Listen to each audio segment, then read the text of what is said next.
Blue," said Nina, careful not to stare directly into his eyes for too long. Her voice was a bit scratchy, it seemed.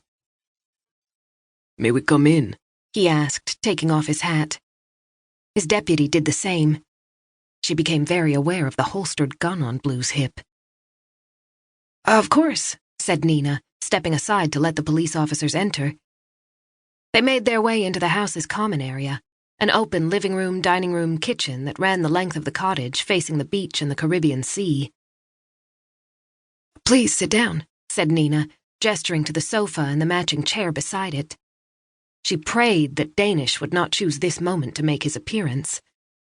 She watched them sit, and the younger officer extracted a notebook and pencil from his pocket. They both studied her without speaking. Trying to fill the silence, she asked, "Would you like tea or coffee?"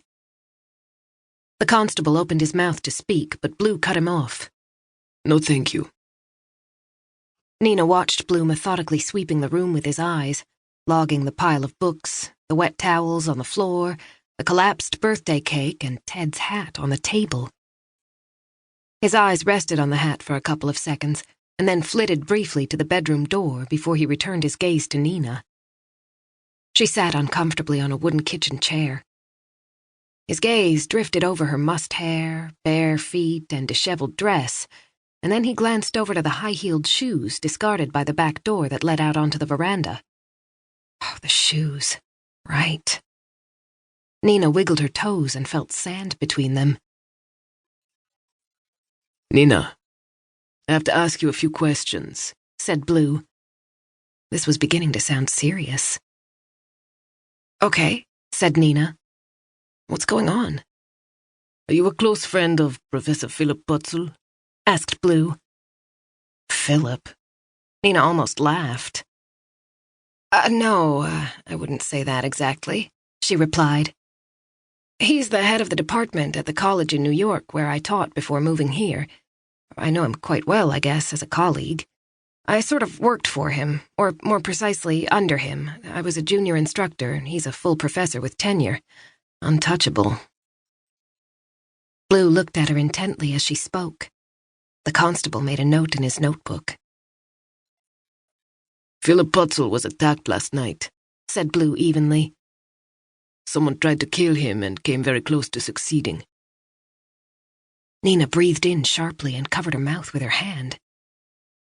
Blue continued, his eyes fixed on hers. "He was found unconscious this morning by a hotel guest on the beach at the Plantation Inn. His injuries indicate foul play. You had dinner with him there last night, is that correct?" Oh, that's right, the banquet. They had all been seated together around a candlelit table, the warm night air floating in through the open windows. Nina was seated with Philip on one side and Philip's ex-wife Sylvia on the other. Victor and Razor Hudson were there too, and so was Philip's research assistant, Bridget. Bubba Delancey and his wife, the owners of Delancey's distillery, had joined them. Nina recalled the moon on the water and the glittering lights from Bubba's yacht moored out in the cove. There had been a piano player dressed in a white dinner jacket playing old jazz standards in the bar. She remembered taking a sip of her wine as she settled into her seat, finally relaxing after the busy weeks of planning the symposium. The setting was magical, and the evening was unfolding nicely. She'd done her job well. And now someone had tried to murder Philip Putzel. A dead conference delegate would not be a sign of a successful event. Yes, I was there," said Nina. "Philip gave the keynote speech at the dinner last night. We were all there. It was meant to be a highlight of the conference. What happened? Is he all right? Do you need his wife's contact information?" Nina glanced around for the 3-ring binder in which she'd been keeping all the bits of paper related to organizing the conference.